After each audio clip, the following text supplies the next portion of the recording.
This is macOS Ken. A foldable iPhone? Really? Texas Instruments drops bank on US chip production, and UK critics are tepid on F1 the movie. It is Thursday, the 19th of June, 2025. I'm Ken Ray, and this is news from macOS Ken, brought to you by yours truly and sponsored by Insta360's new X5. Get an invisible selfie stick when you buy an X5 standard bundle at store.insta360.com with code macOSCan. This show is also supported by people like you, patrons through Patreon. Find out more and add your support at patreon.com/macOSCan. Previously on the foldable iPhone files.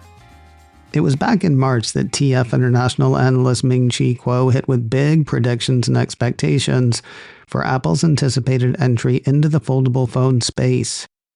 Taking to Medium to make his case back then, young MC said it would be a true AI-driven phone. It would cost somewhere in the neighborhood of $2,500 to start. It would bring back Touch ID because no room for Face ID apparently. The design would be finalized in the second half of this year, with mass production expected in the fourth quarter of next year, and he indicated that Apple plans/hopes to ship between 3 million and 5 million units in 2026, ratcheting up to around 20 million in 2027. What has changed in the last 3 months? Well, for some reason we have to go to Twitter to find out this time. That's where MC 900-foot Analyst issued his update on the device. He's still expecting design finalization in the second half of this year. The screen has been finalized according to the Analyst. The prize goes to Samsung Display, which plans to build 7 million to 8 million of the foldable displays per year, though he still expects first-year orders for Apple to be way short of that. While the first-year run will be on the smallish for Apple's side, scuttlebutt heard by Ming-Chi Kuo has Apple ordering 15 million to 20 million foldable iPhones. He thinks that's for 2 or 3 years, though, which would seem to kill the 20 million in 2027 prediction from March. Oh, and all of that could change according to Ming-Chi Kuo, since the thing's still on the drawing board. You didn't ask, but I'll tell you anyway, I'm back to having a hard time believing in this thing. I said for years that I didn't know what problem a foldable iPhone would solve. About a year ago, on a show I used to host, Ben Baharan at Creative Strategy said the problem a foldable iPhone would solve was China. Consumers there love foldables was his indication, and Chinese smartphone makers were making them happen. And I bought that idea for a few months. Then we had things like IDC Client Devices Research Director Anthony Scarcella saying back in January, despite the continued growth across several regions, we have seen a decreased demand for foldables in the market, despite intensified promotions and marketing. Vendors have started shifting R&D away from foldables as consumer interest remains flat. Flash ahead half a year, and there was news just this week from Counterpoint Research that iPhone was the top-selling smartphone in China for the merry month of May, and that was without folding and, amusingly, without Apple Intelligence. Now, I'm not always down with data from Consumer Intelligence Research Partners, or CIRP. It's not that I think their methodology is flawed, there's no way for me to know. It's just that it feels sometimes like their conclusions reach a bit, maybe beyond where they should. Sometimes, though, they just ask a question, then share the answer, and that can be instructive. 9 to 5 Mac had the firm doing that this week. The question put to consumers, why do you trade up when it comes to iPhone? Among the answers, new features are way down on the list. According to CIRP, only 13% of US iPhone buyers reported upgrading specifically to take advantage of new features, better camera, improved display, or enhanced performance. Some of these included Android switchers that wanted to communicate better with iOS users. Running through the reasons offered by CIRP respondents, 40% got a new iPhone because there was a problem with their old phone, 27% because their old phone was lost, broken, or stolen, 13% for new features, 5% because of a sales promotion, 3% said network. I assume that means they got a deal when switching carriers, or it's possible they wanted to go from 3G to 5G or 4G to 5G. It's not really clear.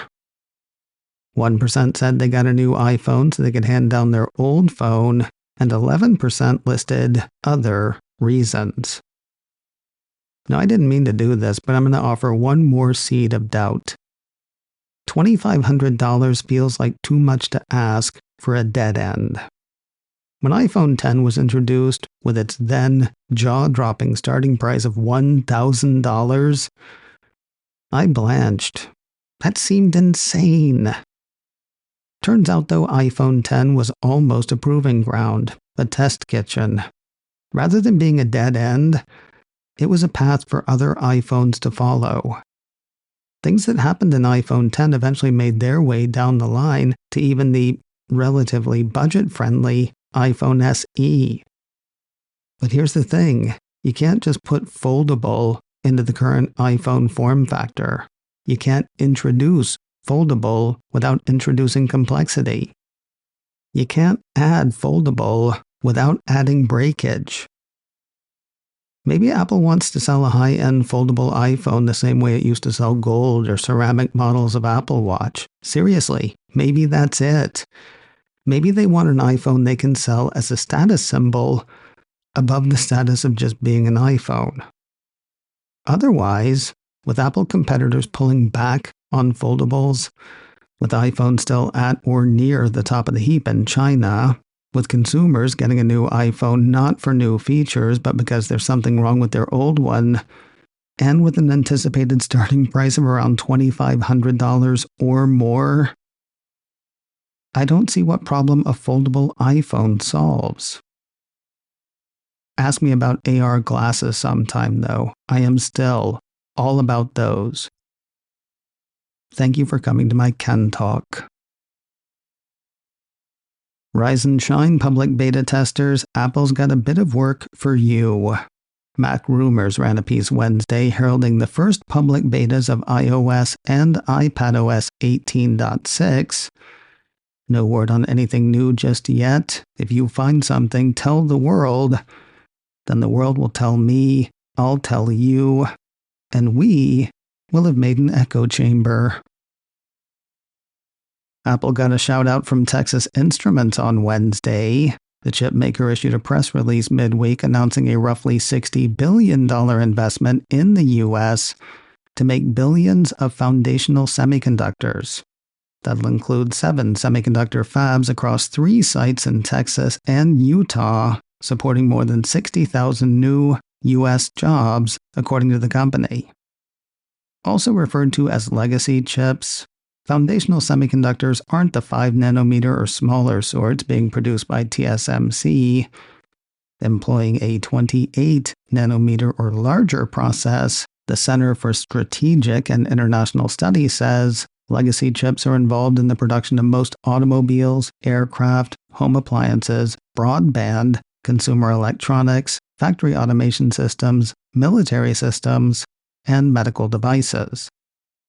The release has the company's president and CEO saying Texas Instruments is building dependable, low-cost chips at scale to deliver the analog and embedded processing chips that are vital for nearly every type of electronic system. Leading U.S. companies such as Apple, Ford, Medtronic, NVIDIA, and SpaceX rely on TI's world-class technology and manufacturing expertise. Hey, did somebody say Apple? Cue that company's CEO. Tim Cook was quoted in the release saying, Texas Instruments' American-made chips help bring Apple products to life, and together will continue to create opportunity, drive innovation, and invest in the future of advanced manufacturing across the U.S. The release says the $60 billion investment marks the largest investment in foundational semiconductor manufacturing in U.S. history. That said, it's hard to tell when one should count the investment as having been made or decided. Reading the press release fine print, only 2 new fabs are planned. The rest have either been under construction for the past couple of years or were already producing chips. In fact, if you go into the online press kit titled Texas Instruments Invests Over $60 billion in U.S. Manufacturing, you get a press release from 2019, 2 from 2021, 2 from 2022, 2 from 2023, 2 from 2024, and the one yesterday quoting Tim Cook. Feels kinda hand-wavy. That said, $60 billion, 60,000 jobs supported, and a more self-reliant supply chain, those things don't stink.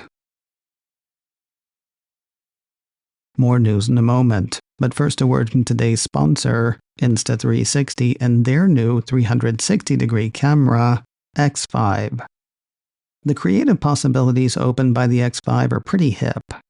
Want to shoot on the water or under it? The X5's waterproof rating lets it drop 15 meters, that is 49 feet, without a dive housing. Want to shoot moody? The X5's larger sensors deliver 8K video with amazing clarity, including unprecedented detail when shooting at night. Want to shoot everything and pick the best parts later? The X5 gives you lots of views in one shot. Hit record, find your focus, and choose the best angles later with reframing tools in the Insta360 app. So many possibilities. See what you can do. Head to store.insta360.com to see what they have and use code MacOSKen for a free 45-inch invisible selfie stick with your X5 standard bundle purchase. The pole disappears from 360-degree footage, leaving people to wonder how you get the shots you got. It's a $24.99 value, but it is free for the first 30 people who go to store.insta360.com and buy an X5 standard bundle with code MacOSKen. There is so much happening this summer. Catch every angle at once. Get your free invisible selfie stick when you buy an X5 standard bundle with code MacOSKen. Don't forget that code MacOSKen at store.insta360.com. Registration is open for in-person Apple Camp. Apple Insider has word of this summer's return, which will have kids doing video. The program's called Direct Your Own Friendship Film on iPad. So yeah, they'll need an iPad. Don't worry though, the store will supply them. Camp skewing younger this year. Ages had run from 8 to 12 according to the report. This year the range runs 6 to 10. In addition to the movie they've created, the piece has Apple saying that all children participants will also take home an exclusive Apple Camp t-shirt, which has been entirely redesigned this year and is made from 100% recycled material. Held at Apple retail locations across the country, Apple Camp 2025 runs from the 21st of June through the 31st of July. More info and registration are available on Apple's site. And finally today, remember all those great reviews we talked about yesterday from the movie F1, the movie? For people to whom F1 actually means something, it's maybe not quite as great. Apple 3.0 hit Rotten Tomatoes for reviews and noticed that critics in the UK were not as enamored as critics here in the States. The Times out of the UK says there's an unashamedly enthusiastic cross-promotional quality to the film, like a 2.5-hour Formula One commercial that never quite gels with its hoary central story. The BBC, while Top Gun Maverick was a masterpiece that pulled viewers into events in and out of the cockpit, F1 is simply a competently assembled collection of underdog sports drama cliches. It never convinces you that its protagonists are human beings. The Independent, while director Joseph Kosinski and cinematographer Claudio Miranda can certainly shoot cars as well as they can planes, F1 represents the spiritually bone-dry, abrasive inverse to all of Maverick's giddy pleasures. Not that all of the reviews were bad. The Guardian. There's a fair bit of macho silliness here, but the panache with which director Joseph Kosinski puts it together is very entertaining. To an F1 non-believer like me, the result is surreal and spectacular. It's currently got an 87% score on Rotten Tomatoes. That's up from 85% earlier in the day. I'm going to go out on a limb here and say F1 is going to make money. That said, if you want to save a bit while seeing it, word of a promotion around the movie. Mac Rumors says Apple and the movie ticket service Fandango have teamed up on a discount for people who purchase with Apple Pay. When buying 2 or more tickets to F1 through Fandango using Apple Pay, the piece says, moviegoers can get a $10 discount. To take advantage, users need to enter promo code ApplePay10. It's all caps and all one word, ApplePay10, when checking out with Apple Pay, either on the Fandango site or the Fandango app. You also need to decide and act soon. Mac Rumor says discounted tickets are available today through the 29th of June, but there are a limited number of tickets available at the lower price, and it is first come, first served. And suddenly I fear a Fandango frenzy for F1, the movie.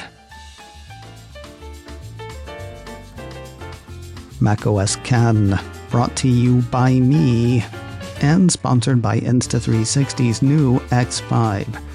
Get an invisible selfie stick when you buy an X5 standard bundle at store.insta360.com with code macOScan. This show is also supported by people like you, patrons through Patreon. Find out more and add your support at patreon.com/macOScan. Advertising handled by Backbeat Media, online at backbeatmedia.com. You can find me on Mastodon, macOScan at mastodon.social.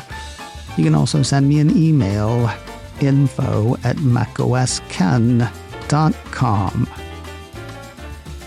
Until next time, that is news from macOS Ken. I'm Ken Ray.